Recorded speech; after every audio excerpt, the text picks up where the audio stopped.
When my husband sold my engagement ring behind my back to pay off his debts, I confronted him. He called me obsessive and told me to get out, saying, "You'll never be worth anything without me." As he slammed the door, I stood outside, furious. "You'll regret this," I swore. What he didn't know was that his deceit would soon be exposed and his world would crumble. I never thought I'd be the kind of woman writing something like this. I always thought I had a good head on my shoulders. I was raised by solid people. My mom was a high school teacher, my dad a union electrician. We didn't have much, but we had respect. Loyalty. That was everything to my family. Met Darren in 2013. I was living in Cincinnati, working long shifts as a pediatric nurse at Children's. I had just turned 29. I was still reeling from my dad's sudden death that summer, aneurysm. I was depressed, barely functioning. I drank more than I should have. I wasn't dating. And then one night, my friend dragged me out to a bar near over the Rhine. That's where I met him. Darren was magnetic. I'll give him that. Confident, funny, good-looking in that smirky, dangerous way. He told me he was in real estate finance. I didn't really know what that meant, and honestly, I didn't care. I was starving for someone to pay attention to me. And he did. He listened when I talked about my dad. He showed up with food when I was too sad to cook. After 6 months, we moved in together. A year after that, he proposed. My engagement ring wasn't just a piece of jewelry. It was my grandmother's ring. Art Deco style, platinum with a deep blue sapphire. My mother gave it to him to propose. I never asked for a big wedding. I never cared about diamonds. That ring meant something because it carried my family's history. We got married in a courthouse. I wore a simple dress. My mom cried when she saw the ring on my finger. Things were okay for the first year or two, but slowly things shifted. Darren never held a steady job. One minute he was flipping houses, the next he was into some crypto thing, and then it was online sports betting, always some new hustle. He was charming, always made it sound like the next big opportunity was just around the corner. But the money never seemed to stick. He started dipping into our joint account, claiming it was for business expenses. Then it was car trouble. Then it was medical bills. I'd ask him for receipts. He'd get mad, say I didn't trust him. He always flipped it on me. Said I was controlling. Said I didn't believe in his potential. I was tired. I was working 50-hour weeks, picking up weekend shifts, while he sat around taking calls that never seemed to lead anywhere. I began hiding money. Just little bits. Cash tucked into an old vitamin bottle in the back of my closet. I had a feeling I might need it. Then this past February, I noticed the ring was missing. I hadn't worn it in months. With the gloves and constant hand washing at work, it didn't make sense. But I kept it in a velvet box in my top drawer. I checked on it now and then. That night, the box was empty. I checked the whole apartment. Every drawer, every shelf. I thought maybe I'd moved it. I even texted my mom asking if I had ever given it to her for safekeeping. I hadn't. Finally, I asked Darren. He was watching a basketball game, drinking a beer. I stood right in front of the TV and said, "Where's my ring?" He didn't even pause. Just said, flat like it was nothing. I had to sell it. I remember going quiet. I couldn't speak. I must have stood there for a full minute, staring at him. "You what?" He shrugged. "I had debts. I didn't have a choice. It was just sitting there." "You sold my grandmother's ring?" "It's not that big a deal. You're being obsessive." My heart was pounding. My ears rang. I couldn't believe what I was hearing. "You stole from me," I said. "That was mine. That wasn't yours to touch." And then he stood up, got in my face. "You think you're so much better than me because you have a job? Because you wear scrubs and wipe kids' noses all day? You wouldn't be anything without me." Then he said it again, slower this time, like he meant it. "You'll never be worth anything without me." Then he opened the front door, slammed it shut, and walked out. And I just stood there, not crying, not screaming, just breathing, trying to process what the hell had just happened. I whispered to myself, "You'll regret this." And I meant it. Because what Darren didn't know is that I had already started looking into his businesses. What he didn't know was that I kept records, screenshots, bank statements. I had a feeling something like this was coming. He didn't just take a ring. He stole trust, family history. And he turned around and tried to gaslight me into thinking I was the problem. He thought I'd crawl away. He was wrong. I started digging.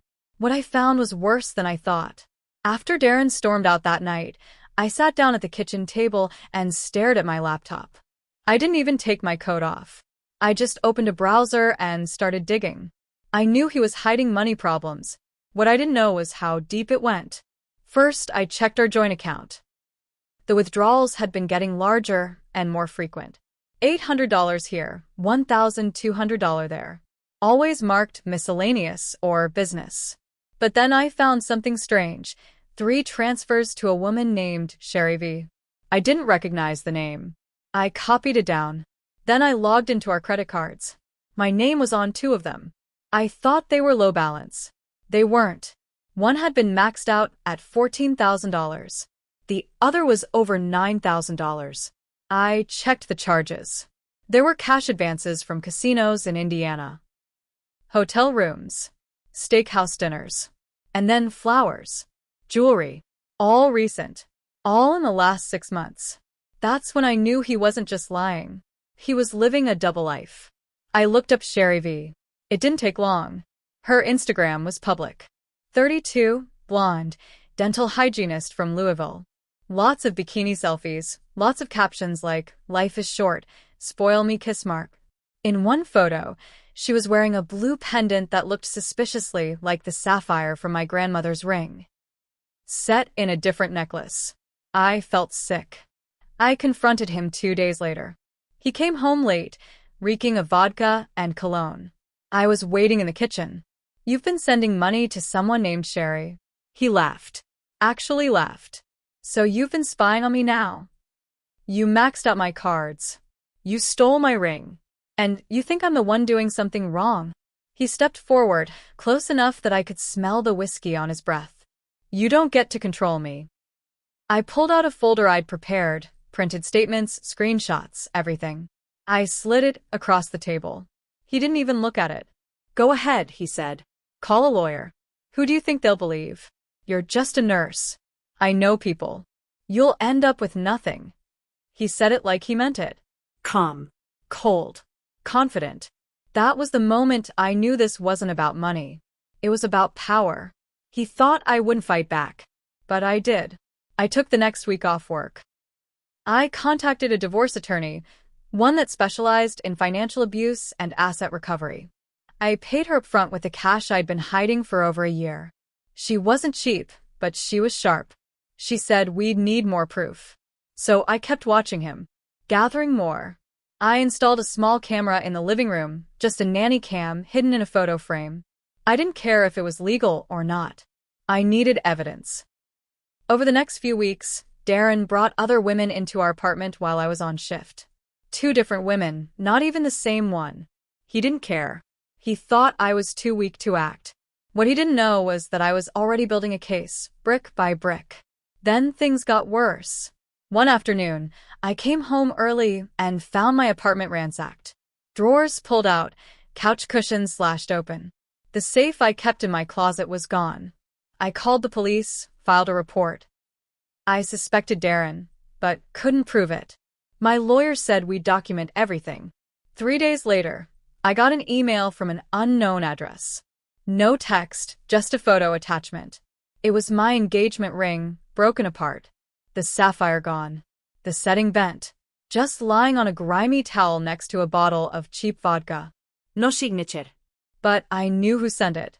That's when I changed. I wasn't scared anymore. I was ready. And Darren? He had no clue what I was about to do next. After I got that photo of my ring, I knew it was war. I stopped speaking to Darren altogether. No texts. No confrontation. Just silence. And that silence made him sloppy. He kept using our apartment like it was his bachelor pad. I let it go. Every visit, every guest, captured on the hidden camera. Every lie, every drunk phone call, recorded and archived. Then one afternoon, I got a call from a collections agency asking about a $22,000 business loan under my name. My name. I said, "That's impossible. I never applied for a loan." The woman on the other end said it had been submitted 6 months ago, signed electronically, with my full legal name, social security number, even my nursing license number. She emailed me the documents. My blood went cold. The signature wasn't mine, but it was close. Darren had forged it, used my identity. I took the paperwork to my attorney. She was quiet for a minute, then said, "We can hit him with identity theft, but we'll need police involvement." So I filed the report. It triggered something I didn't expect, an investigation into all of Darren's financial activities. Turns out he had opened multiple credit lines under different aliases. Mine wasn't the only identity he had stolen.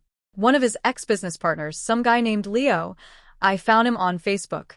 He was 2 years into a legal fight with Darren over a failed LLC in Kentucky.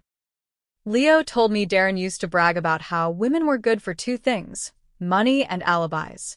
He even said Darren had once taken out a payday loan using his girlfriend's mom's info and skipped town. That's when I realized Darren wasn't just selfish. He was a con artist. This was his pattern. But the biggest twist came from someone I didn't expect. I got a DM one night from Sherry V. At first, I was ready to go off. But her message stopped me cold. "I think your husband lied to me too. I didn't know he was married. He told me you were his sister and that you were dying of cancer. That's why he needed money. I gave him over $10,000. She wasn't lying. She sent me receipts. Cash App, Venmo, even a wire transfer. She'd just found out about me after seeing an old tagged photo of us together on a Facebook album. She confronted him. He ghosted her. Suddenly, we weren't enemies. We were victims of the same fraud. We started talking. And the more she told me, the more I realized how deep his manipulation went. He had lied to her about everything: name, job, background. He even gave her a fake last name. So I did something bold. I convinced Sherry to file a complaint too. She agreed. And not just her. 2 other women he'd conned in the past 3 years stepped forward after she reached out through mutual friends. Now I had a small army. And a paper trail. But Darren still had no clue what was coming. He was still living in our apartment when he wasn't crashing with one of his flings. He still thought I was just angry, not dangerous. He still thought I'd walk away quietly. He didn't know I'd gone to the licensing board. He didn't know I had everything recorded. And he didn't know that by the time he read the court summons taped to our front door, the life he built on lies was about to fall apart, fast. The court summons was served on a Wednesday morning. I wasn't home, but I made sure to have a friend watching from across the street. She texted me right after. He looked confused, then pissed, then scared.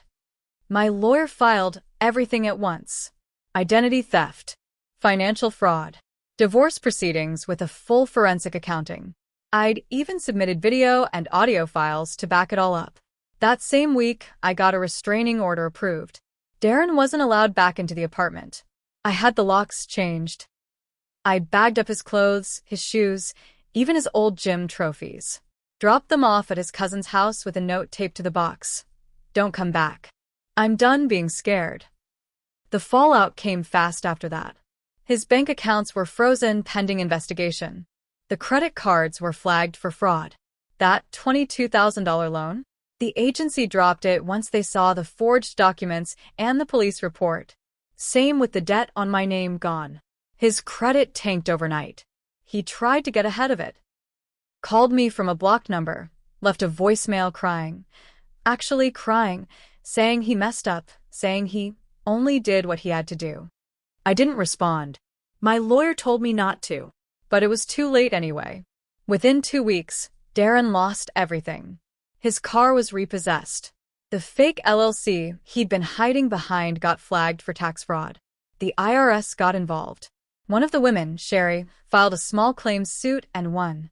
And then came the biggest blow. The story went public. Sherry's cousin worked for a small local news blog in Louisville. They did a piece on romance scams in the real estate world. Darren's photo was right there.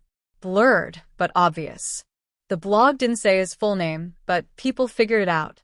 And someone linked it on Facebook. His reputation was destroyed. The guys he used to brag to? They dropped him. His family? Silent. I found out later that his own brother told him, "You always thought you were smarter than everyone else.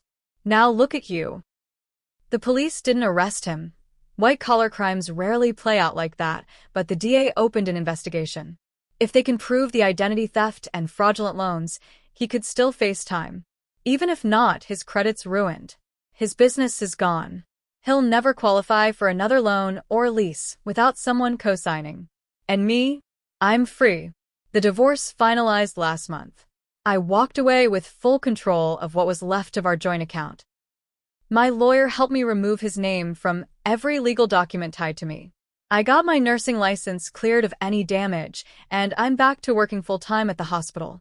Emotionally, it took time. I had to sit with the shame, the guilt of not seeing who he really was, the anger at myself for waiting so long. But I also found peace in the fact that I didn't just survive, I hit back. Hard.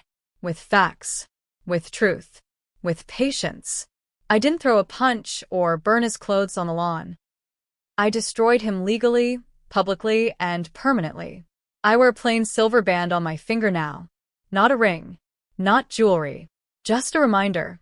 Never again.